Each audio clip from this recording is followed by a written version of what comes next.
Hi everyone, here's another sketch talk. Welcome. It's almost the end of the month, so I'm a little bit late this month, but hopefully it is still educational for you. Let's dive right in. I think it will be a short one, but maybe that's also a good thing. And you can always let me know in the comments if you'd like me to talk about a specific thing in these sketch talks. I'll make sure and see if I can fit it in the next time. So let's go. All right. Let me put this back to where it should be. This one, I'll put it in the comments. I see that I forgot to put the name in. Is from Harkarchar Ken, which used to be Ken Kikai Ken. Instagram account, really great photographs like all the others do, but I'd also like to point out him because we're using this image to explain how I made this sketch. It was from the series from last month, which is available on my Patreon. And let's see. So you see that I have two of these buildings, and what I loved when I saw this was really the rich textures, the colors, not too bright, but lots of rich colors in the sense of like complementing these warms with the cools and the neutrals. It was really a great thing to be playing with, and I thought, well, there's a lot going on in this image, and if I take in these both, they will both demand a lot of attention, and I decided to just go for one.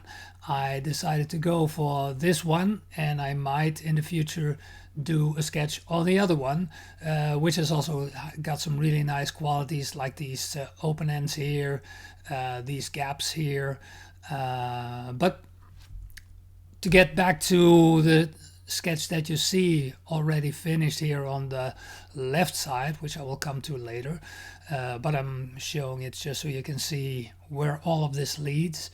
I've decided to take the right image here. So from this one, I started to crop in just enough to see that image, put it center stage, get rid of all the detracting background, and take things really from there. I added some stuff here which was not in the picture, and I left out all this, and here I still made it like this 50% white because I was still not sure if I wanted to include like a silhouetted or a line version just to indicate that there was something there, but in the end I decided not to, and just made the sketch of this building as a standalone building. What I liked were these things, these chunks of stone, and yeah, basically like dirt and rocks, because this does not really look like an inhabited building, although some of these things indicate that there is still some habitation going on there. So simplifying, getting rid of all the distracting details, and take it from there. And yeah, maybe sometimes I do this too long, so now I've decided to shorten these up a little so that you can quickly see where I am going with this. So in the detail part, I look for like story elements, something that might add to the character of the building, and as such I have added, of course, an airco like there, and some other stuff like this looks like a capacitor, some sort of a container. I also love these satellite dishes and having this detail, this noise there, an antenna. I clip these out from pictures just to use as elements that I can play with. I can show you that. You see, these things are all really like, I could put it here, I could put it there. These are like puzzle pieces or building blocks that I can use again and again. I can switch them around, take them the other side, and maybe like fiddle around with the perspective a little. I can do stuff like that. So that's always like a second or like a final stage, adding these story elements to a building, which gives it, yeah, an extra dimension for me to play with. And once I have this, well, that's already quite enough for me. But like I say many times, I really love this stage of the process because this lets me add to a building, lets me make let my imagination do a little workout and basically have fun constructing this. And that shows. If I have fun making this in this stage, I really cannot wait to start sketching it. And that's probably always a good way to be, a good place to be. Like, okay, I can't wait to sketch this now. You see that there's, it's all quite rough. If you see here, it's like, that's enough. It's enough to tell a little bit about what I want to do with this. And that's all I need. So it doesn't have to be like fine or rendered out. Just having this indication of detail, indication of form, of shape, and the contours is enough to like really get me started on this. So then when I finish that, I can move this one aside and take the sketch that I actually made of this. First of all, this is the sketch that I made. And let me quickly just get rid of everything else, which is always like a nice thing to have. You see all this visual noise here, this detail or indicated detail, because if you look closely, there's not really something like a tangible form. It's all just indicated, and that's how I like it. I want you as the viewer to be able to add your own story, add your own forms or shapes to it. So if this is cables or if this is some kind of a basket or whatever, that's for you to put in that image, in your story. But I facilitate it. The colors that I use are always like some neutrals, and that is what I also liked in the photograph. You see these neutrals. Let me put a layer on top of it. And get that color right.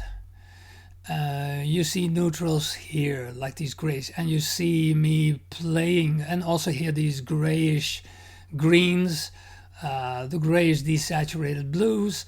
All these colors will really work quite nicely, and like I say many times, or maybe not say, might not say it enough,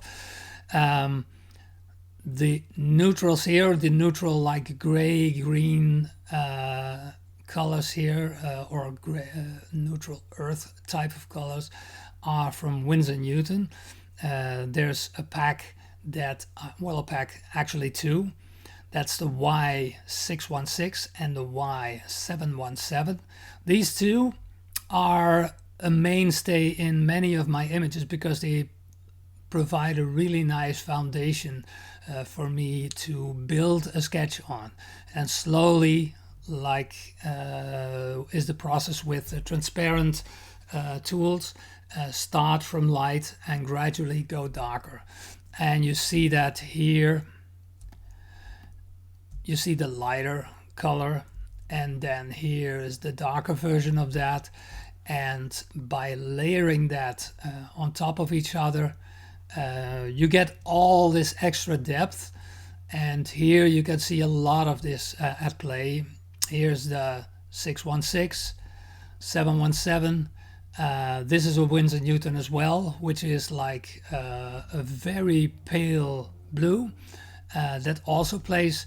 As long as your colors are in a desaturated light area, it's almost always like guaranteed that these colors will play nicely together. Here also like these grayish greens, and here's even a faded like purple pinkish kind of color. They play well together because they are not richly saturated. I limit the amount of saturation to certain spots, and that's also what you saw in the photograph. There was this really like blue, it's also desaturated, but that's something that I exaggerated and actually made this area like a really more, not totally saturated, but more saturated color, which plays nicely also with this very tiny spot here, which is also like a little bit more on the bright, happy orange side. But then again, here are these faded colors. Having these in there makes your colors play very nicely together. And I think I will leave it at that. Short video. I did not change too much in this sketch from the original. I just removed the other building from it and added some storytelling elements to it, and that was it. One thing I like to point out here, which was something that I also like showed in the previous video on YouTube, like with these 5 colors. If you have a building and things start to look flat, there's a really good way to see how you can enhance depth, and that is by adding darker areas.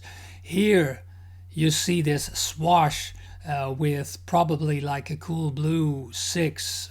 I could have gotten away, I think, with a cool blue 5. But what this does, you have here this light element, and underneath there's this dark area. And just to show that, if I take this area and would darken this portion here, you would see that this suddenly this whole top section starts to loom forward a little. You can see that. And that is, let me see how I remove some of this.